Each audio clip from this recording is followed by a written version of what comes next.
This is the Cadet Dilemma Dexler. My topic is effect of globalization to government. The biggest effect is reduction of economic independence.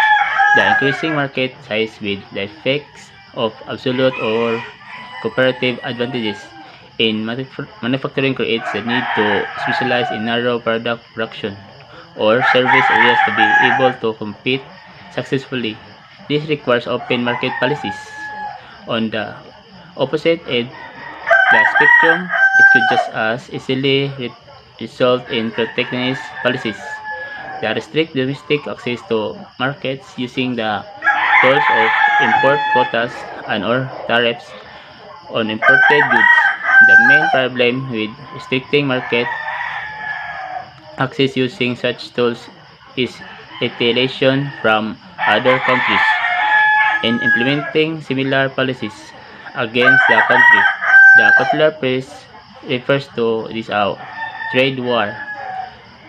This happens the larger market has a distinct advantage as its people can better afford afford slightly higher prices for imported goods. Global corporations don't generally like that an excise tax is being applied to their goods that will impact the sales volumes and profits to their shareholders. If a marketing study shows sales volumes are significantly affected in revenue losses, global corporations simply establish wholly owned subsidiaries in the countries where their brands are already well established and continue selling without the excise taxes being applied. In other cases, their third countries not involved in such trade disputes, called terms of trade, are used to fund goods without being subject to the import tax. Cyprus is often such as gateway to import Turkish products into the European Union without going through procedures to declare. International relation. International relation or international affairs, also known as international studies, global studies, or global affairs, is a study of politics, economics, and law on a global level. Depending on the academic institution, it is either a field of political science, an interdisciplinary academic field similar to global studies, or an independent academic discipline that examines social science and humanities in an international context. In all cases, international relation is a concern with the relationships between political entities such as sovereign states, intergovernmental organization, international non-governmental organization, other non-governmental organization, and multinational corporation, and a wider world system produces this interaction. International relation is both an academic and a public policy field, and so can be positive and normative because it analyzes and formulates the foreign policy of a given state. As a political activity, international relationship dates from at least the time of Greek historian Thucydides, but emerged as a discrete academic field within political science in the early 20th century. In practice, international relations and affairs forms a separate academic program or field from political science, and the courses taught therein are highly interdisciplinary. International relations draws from the field of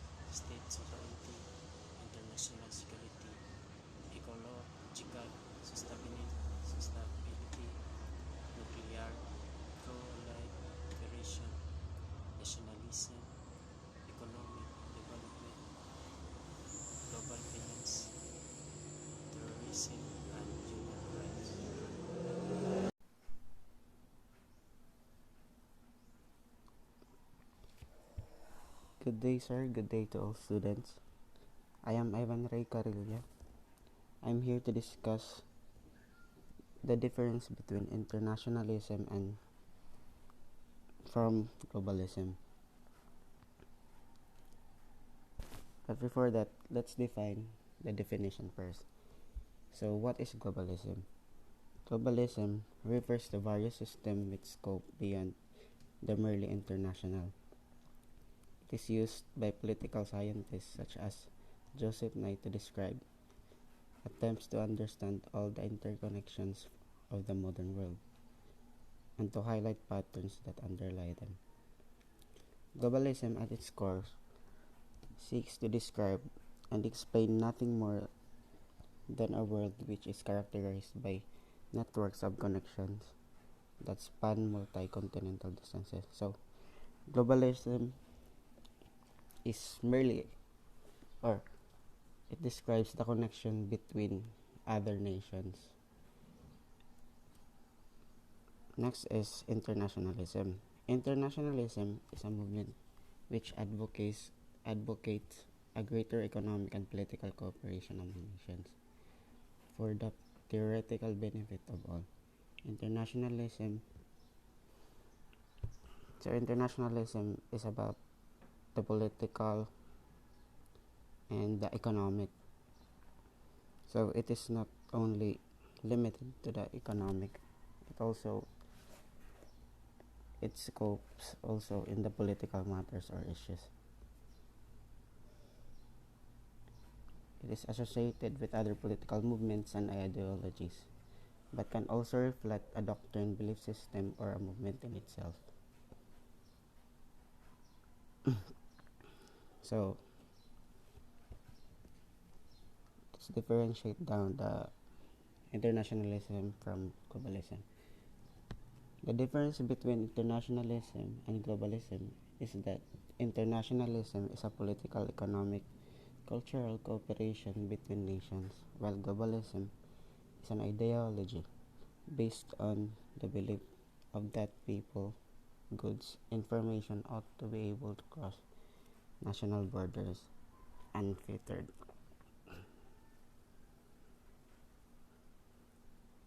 So, when we say internationalism, it talks about political, economic, and cultural.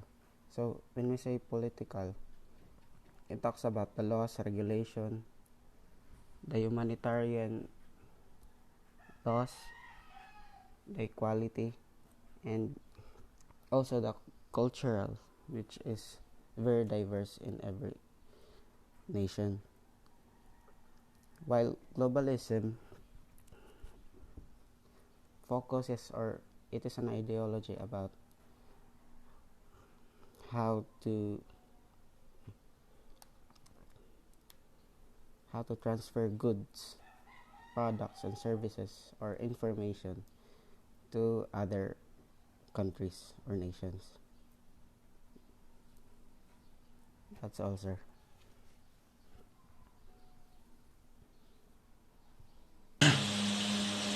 Hello. Hi. I'm Mariano Bandelaria and I'm tackling about what is the role and function of the United Nations. But first, let's talk about the United Nations. United Nations or UN is an international organization that was founded in 1945, right after the Second World War.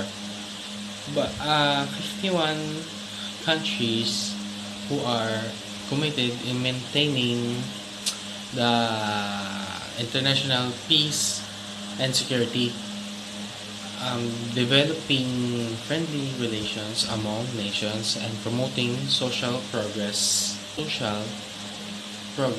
and better living standards and human rights. And one of those 15 countries is the Philippines. So, let's get into the roles of the UN. The primary role of the UN is to preserve international peace and security. The UN does this does this by the UN does this by working to prevent conflict, helping parties in conflict to make peace. Peacekeeping is peacekeeping and creating conditions to allow peace to hold and flourish. These activities often overlap and should reinforce one another to be effective. The the UN the UN the UN Securities Council has the primary responsibility of international peace and security. The General Assembly of the Secretary play major, important, and complementary roles along with other UN offices and bodies in order to hold peace. All in all, the United Nations has made enormous positive contributions in maintaining international peace and security, promoting cooperation among states and international development. Okay, that's all, and thank you. So, identify the challenges of global governance in 21st century. So, we have series of factors behind the emergence of global governance in the 21st century. So, we have 5 factors. The first, the declining power of nation state. We have evidence the declining power of nation state. The nation government increasingly face problems that are too big to handle with. So, what are those global problems? So, we have drugs, nation terrorism, environmental problems, and global pandemic. Next, the second factor, the vast flow of all sorts of things that run into and often through the border of nation state. So, this we considered the internet is the digital flow of information, and it helps people to become well informed and aware of what's happening in the society. So, the third factor is the mass migration of people and their entry often illegally through various nation states. So they say that the state is cannot able to control the flow of or those people who will enter in the particular country. Then there will be a need for something for a global governance. So why? Because mass migration of people, they could become threat to other people living in the local or in that area. So the next is the fourth factor, the courageous events of various nation states, and the example of is in Darfur, Sudan in 2003. The rebels actually launched a insurrection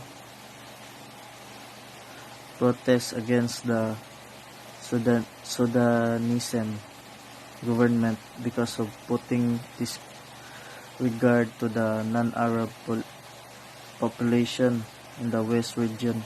Because of that, it resulted to humanitarian crisis. So the last factor, which is the fifth factor, is the global problem that is single nation state cannot hope to tackle in their own. So the best example of this would be global financial crisis. So the global financial crisis and panic that brought world periodically during the time some of that started, they would result to some form of global governance. That's all. So good afternoon everyone. So I'm gonna present my topic, which is all about what is the relevance of the state in the middle of globalization. Before that, I'm gonna differentiate the state and globalization for more info. So this is not in the presentation, but I'm gonna discuss it through oral. So globalization and nation or state are not contradiction, since the globalization is the present stage of capitalist development, and the nation of state is the territorial political unit that organize the space and population in the capitalist system. So the importance of the globalization can be defined as the process of change, increasing interconnectedness and interdependence among countries and economies, bringing the world closer through better worldwide communication, transport, and trade links. So, what is globalization in 21st century? So the state concept most broadly of the agreement of the individuals on the means whereby disputes are settled in the form of laws in such countries as the United States, Australia, Nigeria, Mexico, and Brazil. The term state or a cognate also refers to political units that are not sovereign themselves but subject to the authority of the larger state of federal union.